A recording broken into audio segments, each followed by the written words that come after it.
They laughed when we drafted a rookie quarterback, they wrote us off because of the salary cap hell, and they told us we were years away from competing. But look at the standings right now, because for the first time in a decade, the AFC West Champions live in Denver. The drought is over, the dynasty is loading, and we have absolute receipts on every single doubter who said this day would never come. If you are hyped to finally see a banner hanging in Mile High again, smash that like button, subscribe to the channel, and share this with every Broncos fan you know, because the party is just getting started. Can you believe what we are witnessing right now? I need you to really take a moment and let this soak in. For the 16th time in the glorious history of this franchise, you can stand up and salute, because we have conquered the division. We aren't just hoping for a wild card spot, we aren't pulling out calculators hoping for a miracle. We are the kings of the AFC West. And the news just keeps getting better, because we have officially received massive updates regarding our path to the number 1 seed. We are breaking down every single playoff scenario, what is on the line against the Chargers, and why history is about to repeat itself in the spookiest, most incredible way possible. Let's be real for a second, did anyone outside of this fanbase actually believe we could pull this off? Think back to the off-season. Think back to the national media laughing at us. Every time I posted a prediction saying we would take the division, the comments section was flooded with people saying, "You're just doing this for clicks," or "You're delusional." If I was doing this for clicks, I would have gone negative, because hate is what sells on the internet. But we stood firm. We knew what was building in that locker room. And now? We were right. The die-hard fans who saw the vision were absolutely right. It is nothing short of miraculous to see Sean Payton's turnaround of this organization. We are talking about a team that hasn't sniffed the playoffs in nearly 10 years. We are talking about a franchise that was a laughingstock, giving up 70 points in a single game not too long ago. To flip the script this fast is unheard of. And consider the context, we did this while our highest paid player hasn't even been on the roster for 2 seasons. We did this with a rookie quarterback in Bo Nix that the rest of the NFL mocked. We did this with Patrick Surtain too being virtually the only first-round pedigree talent on our defense until very recently. It is absolutely incredible, and your Denver Broncos aren't just good, they are elite. Now, I have to point out something that is genuinely giving me chills. The stars are aligning in a way that feels almost scripted. The last time the Denver Broncos had to win the final game of the season to clinch the number 1 overall seed, which is exactly what is on the line when the Chargers come to town next week, was the 2015 season. That year, the Broncos went on to win Super Bowl 50 at Levi's Stadium. Well, guess what? Super Bowl 60 is coming up in a few weeks, and it is also at Levi's Stadium. History has a funny way of repeating itself, doesn't it? I am basking in the glory of this moment.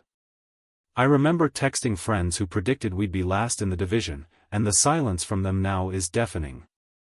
It feels incredible to be the ones who saw the flashes last year and said, just wait until Bo Nix hits year 2. This turnaround is unparalleled considering the loaded deck we had against us. The dead cap hit alone should have crippled us. 3 years ago, we were firing coaches after Christmas Day embarrassments. I'll never forget Baker Mayfield coming off the street and beating us on Christmas. Now, the Broncos are sitting at 13-3. We are AFC West Champions. We are one single win away from the number 1 seed, a first-round bye, and the guarantee that the road to the Super Bowl runs through Denver. It gets even sweeter when you look at our rivals. We know Bo Nix owns the Chiefs, he's 3-1 against them. Sean Payton has wanted to knock them off the throne since the day he arrived. But right now, my focus is on the Chargers. Watching them implode tonight was pure cinema. Seeing the most accurate kicker in history shank kicks, watching their offensive line fold like a cheap chair, and seeing Justin Herbert running for his life felt incredible. Watching the Chargers Charger is a holiday tradition at this point. You can mark your calendar, car sales events happen in December, and the Chargers choking happens in December. Let's talk playoff scenarios because this is fascinating. The Broncos could actually win the AFC outright even with a loss on Sunday if the Bills, Patriots, and Jaguars all stumble. If the Jaguars drop one and the Bills drop one, and the Patriots win out, we own the tiebreaker over New England. However, we lose the tiebreaker to Jacksonville and in a three-way tie. But here is the safety net: the Broncos cannot drop lower than third place. The AFC North is a clown show right now, so we won't fall that far. If we end up as the 3 seed, we play on wild card weekend, but if the top seeds get upset, we could still end up hosting games deep into the playoffs. But we aren't playing for the 3 seed. We are playing for the 1. Sean Payton set a goal. When he called this a playoff team, they laughed. When he called this a Super Bowl team, they laughed. He just checked the first box, and we clinched the division before we even play the final game. That is dominance. We have avoided the nightmare scenario of dropping to the 6th seed and having to go back to SoFi Stadium. That is off the table. Now, here is the controversial question of the day, and I want you to sound off in the comments below. Based on what we've seen this season, has Bo Nix officially surpassed Justin Herbert as the better quarterback, or is Herbert simply a victim of a bad franchise? I want to see your debates down there. Speaking of that rivalry, we are rocking the throwback uniforms next week. We know Bo Nix is undefeated in those threads, and honestly, he looks cleaner in them than anyone else. It feels so good to say that Bo Nix won the AFC West before Justin Herbert ever did.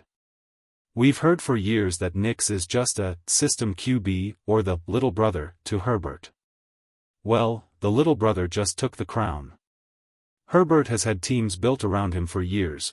Nix is doing this in year 2 with a roster under construction. We are completely vindicated. And let's not forget, Sean Payton has never beaten Jim Harbaugh since Harbaugh took the Chargers job. You better believe Payton is cooking up a masterclass.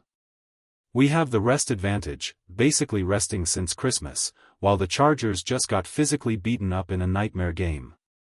We saw the blueprint tonight: stop the run, which they did, and make Herbert's life miserable. He was pressured 26 times and sacked 5.5 times.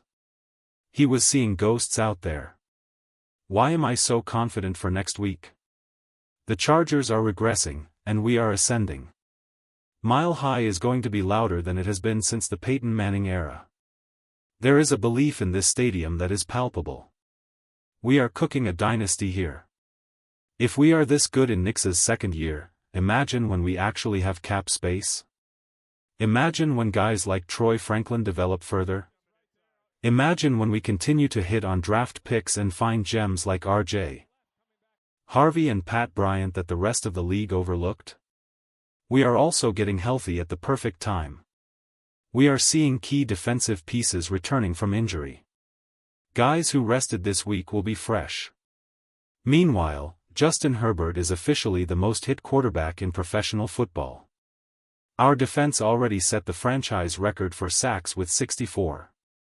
Next week, we aren't just looking to win, we are looking to push that record to 70. Offensively, Courtland Sutton had a few drops, but he redeemed himself and is climbing the all-time franchise receiving lists. He hit 1,000 yards before Week 18. And how about the rookie production in the backfield? We have the first running back drafted by the Broncos to score in 5 straight games. Whether we resign our veterans or draft more talent, Sean Payton and George Paton have proven they are the best drafting duo in the league. One final note on the playoffs: as we watch the scoreboard tomorrow, the one team I want to avoid is the Houston Texans. They haven't lost since C.J. Stroud returned. We beat them earlier, but that defense is legit. If getting the 3 seed means avoiding Houston in the first round, I might actually take that. But regardless of who we play, we are ready. We did exactly what we said we were going to do. Broncos country, we are the AFC West Champions.